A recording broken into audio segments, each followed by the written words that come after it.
Howdy folks, and welcome back to World of Warships with the mighty Jingles. And remember, by the way, I am live streaming World of Tanks tonight with Quickie Baby on his Twitch TV live stream, just in case you didn't see last night's announcement video. I'll be joining Quickie Baby at 7 PM UK time, although he does start streaming 2 hours earlier at 5 PM UK time, which is 1800 or 6 PM Central European time. Anyway, bonus codes, of course, as always on our live streams, for EU and North American players who turn in to watch. However, we're here for World of Warships. As is usual by now, I'm not even going to attempt to pronounce the name of the Warspite driver that we're following throughout the course of this battle. It's entirely possible. I mean, I'll have his name pop up on screen right now because the team panel doesn't display his full name. There it is. What is that? I mean, look, I'm English, alright? I mean, I'm sure that whatever that name is makes all kinds of perfect sense in, whatever country he comes from. Or possibly people are just coming up with these names just to have a laugh watching me try to pronounce them on YouTube. I think that's probably more likely. Anyway, Dave here in the Warspite, the British Premium Tier 6 battleship. It's about time we got the rest of the Royal Navy, though. I mean, at the moment we've got the Warspite, we've got the Campbelltown. The Belfast is on the way, Premium Tier 8 cruiser. The rest of the British light cruiser line has been delayed after being taken away and, well, having the game mechanics reworked. For now, the Warspite and the Campbelltown is all we have, although the Belfast is on the way soon. And you have to understand that a lot of people, myself included, were very surprised when we heard that the Royal Navy wasn't going to be included with World of Warships at launch. Well, why should it be, Jingles? Well, it was just the world's biggest navy for the time period covered by this game, World War I and World War II. It fought in every theatre of combat in both World Wars, and more than a year after the game has been launched, we still only have 2 premium ships from the Royal Navy. Although you can kind of understand why Wargaming did take the approach that they did, because not taking anything away from the Arctic convoys, the Atlantic convoys, and the action in the Mediterranean, most of the major surface actions that took place in World War II took place in the Pacific between the US Navy and the Imperial Japanese Navy. So it does kind of make sense. And speaking of the Imperial Japanese Navy, there's one of them. And he's in range. The Warspite, of course, packs 15-inch guns. 8 of them. When she was launched, she was the most powerful battleship in the world. Of course, she was launched in time for World War I and saw service in the Battle of Jutland. Wow, look at that. Overpenetrations and bounces against the side of an armoured cruiser. Well, disappointing, but the 3 overpenetrations on the Hagaro did do 3,400 damage, and now he's lining up for shots on the Arizona. Now, the Arizona is spotted by somebody else, and again, it's at extreme range. And he's going to have to wait until he can see the nose of the ship around the side of the island so he knows where to aim for the waterline. And while he's lining up for a shot on the Arizona fires, not directly at Dave, but those are just the front turrets. The other 3 turrets are firing at Dave at more or less exactly the same time that he puts 8 15-inch shells in the direction of the Arizona. You can see them coming in, and, well, he does some good damage to the Arizona, but he takes a lot more damage in return. I'm not sure if that was a Citadel or just a series of pretty good armor-piercing hits. And then the Kiev pops out around the side of the island and lights him up with a high explosive. The team have already lost a cruiser. Now he's burning. He's lost about a quarter of his health.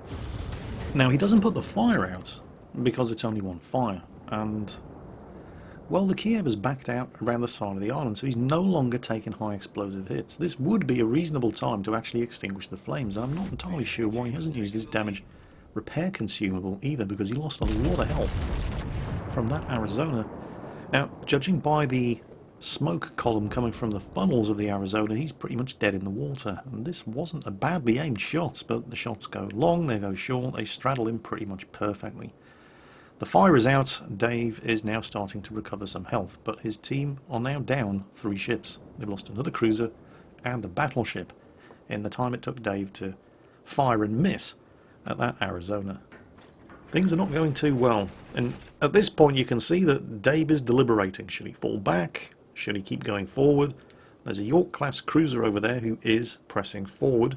There's a destroyer up ahead, but there's another battleship, more or less parallel with Dave here, who's bugging out as well.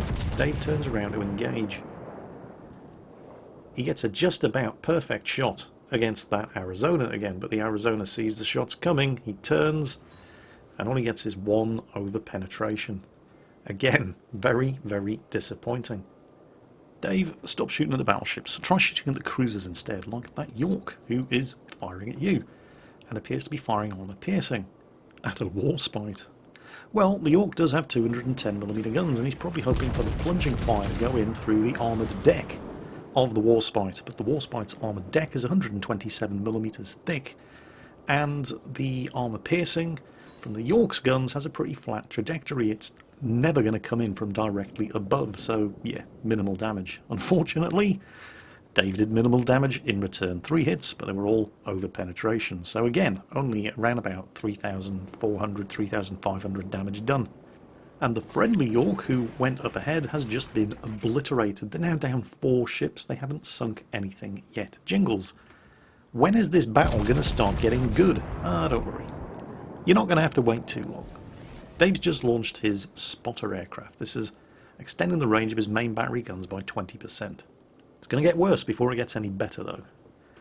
Dave did manage to hit that Arizona before he dropped off the radar after the York, which is just sinking below the waves up ahead, was no longer capable of spotting him, and that one hit was, you guessed it, an over-penetration. And now, Dave is becoming the focus of fire of all of these enemy ships, starting with the Furitaka. Now, the Furious Taco over here is not stupid. Yes, he can only fire his front turrets at Dave, but he's not going to show the side of his ship to Dave's 15-inch gun, so he's playing it smart. Not going to take long before the Kiev behind him starts opening up, and Dave takes more hits in the side from that massive mess of enemy ships over there. Look at that. 1, 2, 3, 4, 5, 6. There are 7 enemy ships here, and most of them are shooting at Dave, and he's had enough of this. Now, the Furitaka's fire has not been terribly accurate, but it's the Kiev who appears to be scoring most of the hits here. Dave turns, the Furitaka turns, almost certainly to fire his torpedoes, but, well, with Dave sailing away from him, there's no danger of him actually taking any torpedo hits. The rest of the team are just kind of muddling around there. They've just lost a destroyer as well. Dave has his 2 rear gun turrets ready to fire at the Furitaka. And it's about damn time. Finally, some real damage. So, on the plus side, Dave is the first person on his team, after losing 5 ships, to sink an enemy ship. Finally scored some citadels. On the downside, he has less than half of his health remaining, and he's now burning in 2 separate places. I did say it was going to get worse before it got any better. He's using the damage control consumable now. He's putting that fire out. He's just lost far too much health, and he's going to start recovering some of that health. Kiev, however, may have overextended. Looks like he's popping his smoke screen. There are the torpedoes. They're, well, that kind of range. They're going to be the torpedoes from the Furitaka, but as predicted, with Dave steaming away from the Furitaka's launch position, there was no way those torpedoes at the range they were launched were ever going to catch him.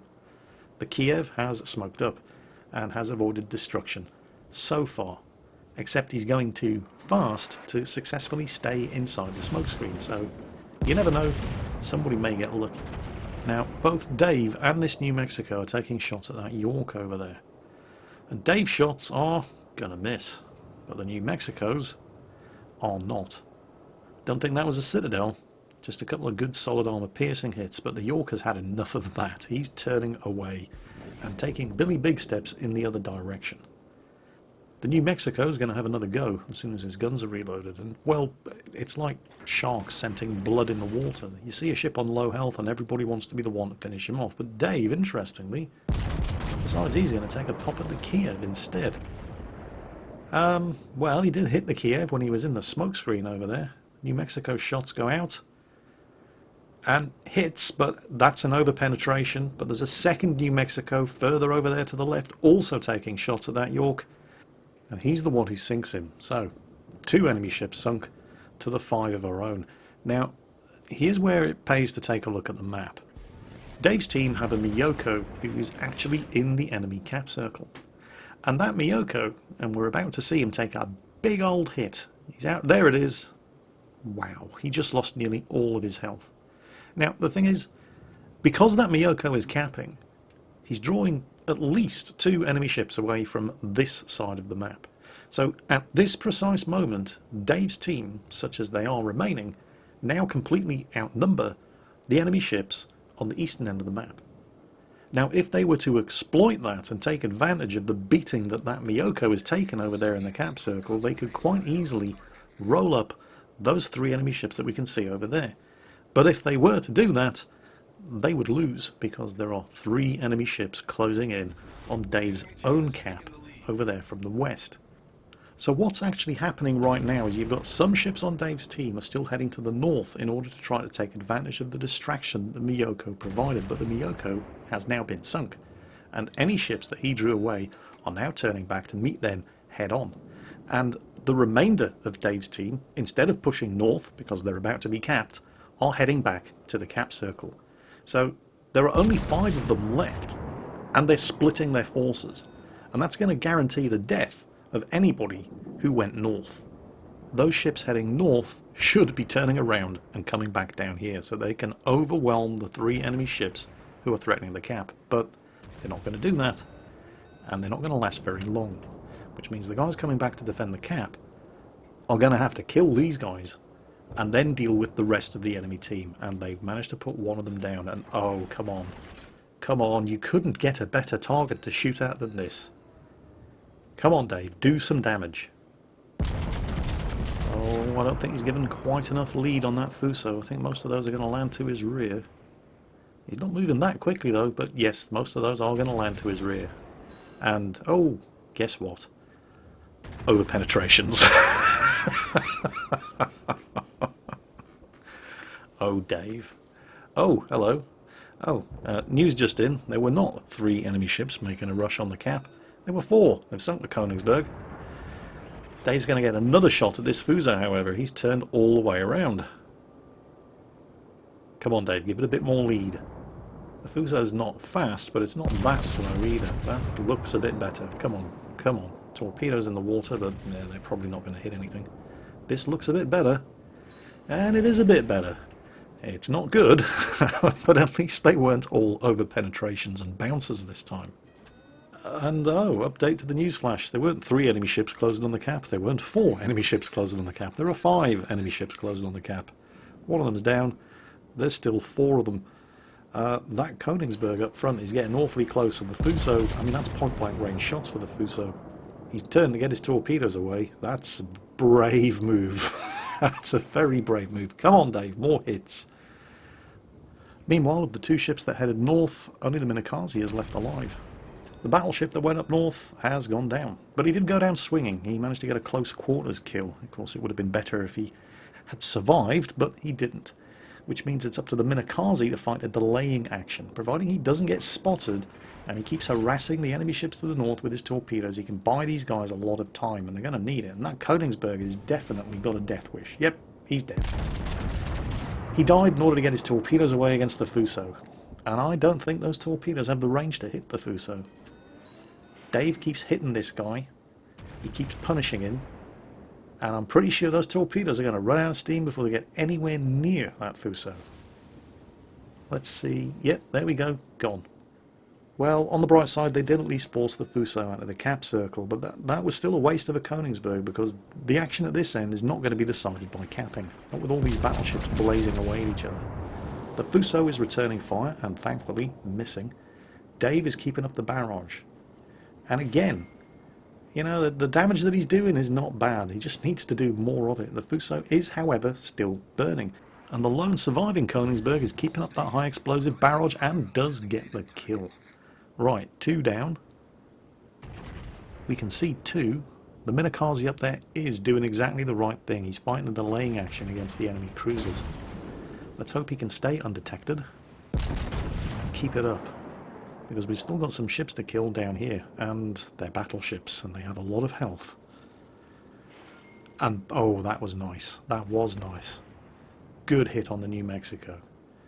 New Mexico with its all or nothing Citadel armor. Basically, the Citadel is very heavily armored. You're unlikely to ever Citadel penetrate a New Mexico. But if you hit anywhere that isn't the Citadel, your armor-piercing cannon will do a lot of damage. You very rarely score those big knockout blows against New Mexico, but you can do a lot of damage to them. It just takes time. Second salvo out. And again, decent damage. Not as big as the previous hit, but definitely nothing to be ashamed of. Question is, can that New Mexico duck into cover and start repairing the damage that he's taken? His return fire is not particularly accurate. Some of it's hitting, but it's going through the superstructure. The Minakaze, by the way, committed the cardinal sin of getting spotted within shooting range of an enemy cruiser, so he's dead, and Dave's team are now outnumbered more than 2 to 1. Dave's been set on fire, again, this time by the Cleveland, and as the friendly New Mexico is finishing off the enemy New Mexico before he can get into cover, Dave fires a mostly blind shot against the Cleveland as he sails between the narrows there, and oh look, an over-penetration. What a surprise, said absolutely nobody ever, but it didn't matter. The Cleveland was on such low health that the over-penetration was enough to sink him. So, there were 5 enemy ships, all at full health, down at this end of the map. They've narrowed it down to just 1. That New York is going to be feeling pretty nervous right now with the New Mexico and a Warspite shooting at him. Dave recovers some health. He doesn't use his damage control consumable to extinguish the flames. The fire's just burnt out naturally. Enemy cruiser spotted, however, up to the northeast. Without that Minakaze there to run interference, the surviving enemy cruisers are now free to link up. But it's probably going to be too late to save this New York. You've got to feel sorry for this New York. I mean, just a couple of minutes ago there was him, a Fuso, New Mexico, a Königsberg, and a Cleveland, all triumphantly sailing into the enemy cap circle. And now, well, I don't fancy his chances. At some point he's going to have to turn away and run. Oh, that was nasty. But it doesn't matter at what point he chooses to make the turn, somebody is going to get shots right into the side of his ship. So there's nothing the New York can do under these circumstances other than try to stay alive. But with the pounding he's taken from the New Mexico, the Warspite, and the Königsberg, that is probably, nope, he's dead. Right. So, well, suddenly it's 3 against 4. However, and this is the important part, look at the scores, and look at how much time is remaining. There's just over 2 minutes of this game left, and the enemy team are ahead on points. The enemy team have won this game. All they have to do is not die for the next 2 minutes. That's it. That's all they have to do to win this game. They quite literally have to do nothing, and they've won. What do you suppose the chances are that right now they're coming south looking for more kills? To win this game, Dave's team, such as, you know, there's only 3 of them left, the Königsberg, Dave, and the New Mexico, they have to sink 1 more ship and stay alive. The enemy team just have to stay alive. So who on the enemy team is going to let bloodthirst get the better of their judgment? That York, perhaps? Okay, the Königsberg spotted him and is shooting at him. Now, we're going to be relying on the Königsberg to keep this guy spotted. Dave lands a decent hit. Dave's launched his spotter aircraft. The Arizona is steaming south through the Narrows. He, of course, is going to be in a position to start shooting at the Königsberg. The Königsberg is going to have to play this careful. He needs to spot that York for the 2 battleships, but at the same time stay alive, because if he goes down, Dave's team are going to need to sink 2 ships to win, and there just isn't time. And the York is about to make it into safety around the side of the island, and he screws it up.